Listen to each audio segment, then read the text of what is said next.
How's it going, guys? Sanitary here. I want to talk about video games and their contribution to the obesity epidemic. Now, first and foremost, if you believe video games are solely the reason why America and other parts of the world are getting obese, if you blame it solely on video games, then we're definitely not on the same page because video games is definitely a contributing factor to obesity, but it goes way beyond that. But for this discussion, I did want to talk about its video games' role with obesity. Now, I actually still like to play video games. I'm more of a old school.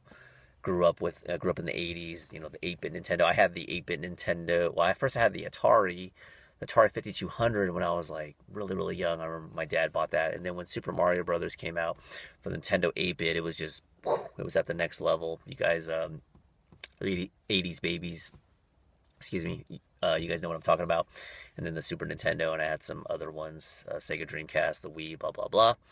But enough with the video game history. But anyways, I do like to still play video games, old school games. And one thing, unfortunately, with video games is, although it's very good with hand-eye coordination, play all those like video fighting games and all that. And the role-playing games are good for your brain. But too much of a good thing can be bad. That includes video games, because obviously you're just sitting at home.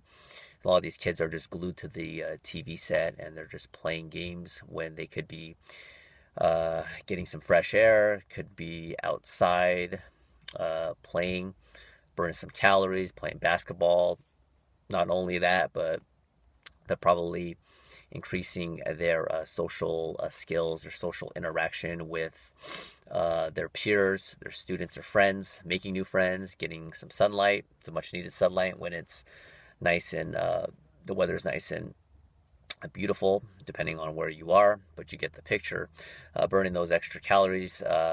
Let's say you're out playing tag, basketball, baseball, football, pick whatever sport you want, burning, let's say, a few hundred calories extra, as opposed to sitting on the couch glued to the TV playing video games. A couple of hundred calories might not seem like a lot, but over a span of a few years, let's say from age 7 to age 13, let's use that as an example, 6-year span, you get one child playing video games for 2 hours a day. You get the second kid playing video games, or excuse me, the second kid during those 2 hours not playing video games, and they're out running, and assuming their diets are pretty consistent, those calories are going to add up, because once you hit a 3,500 calories, that's the magic number. Whether you hit a surplus or a deficit, but in this case a surplus of 3,500 calories, you're going to gain 1 pound. And then over time, that's why, a person doesn't just gain 10 pounds overnight. Some people might say, oh, actually, I have a few times when I totally ate. That's just water weight. That's temporary. I'm talking about true actual weight. True actual weight, 3,500 caloric surplus. Takes some time. Once you do that, it gradually creeps up on you. And then over time, next thing you know, you wake up a couple of years and it's like, oh, what happened? Or you're a parent and your kids starts to get pre-diabetic, starts getting teased at school, blah, blah, blah, yada, yada. You catch what I'm saying? And this is a huge problem. So moving forward, if for one, if you are a parent, you definitely have some responsibility. You're a parent, you should limit your kids' video games to how much. That's going to depend on the situation. Maybe your kid can get away with playing that much on the weekends because maybe they're in some organized sports on the side. So there's no set formula. Use some common sense. Be a parent, though. Be a parent before a friend. Okay, that's my 2 cents. You want to be a friend. Don't be a dictator. Don't be a drill sergeant at all times, because they do need a friend, but they need you to be a parent first. That's my spiel. So if you do that, allow them to get a little bit more interaction, move around a little bit, go bike riding as a family, stuff like that, play outside. It'll increase their self-esteem, like I said, better social skills, and they won't be so glued to the TV and just playing video games, because their brains will start to turn to mush.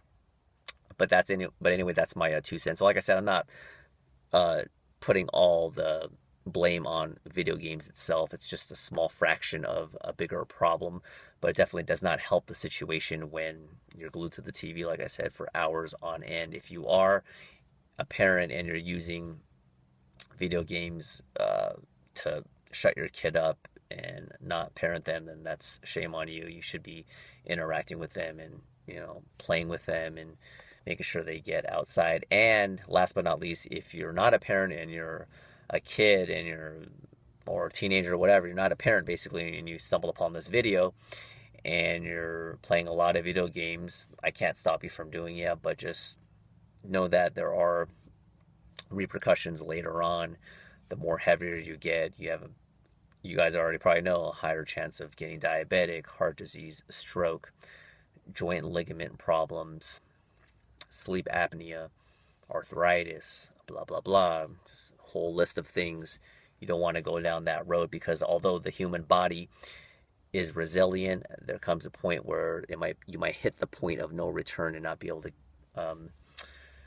reverse some of the negative effects of your body. That's my time. Let me know your guys and gals' comments. And last but not least, what is your favorite game system? That's what I want to know. I like the 8-bit Nintendo, the old school.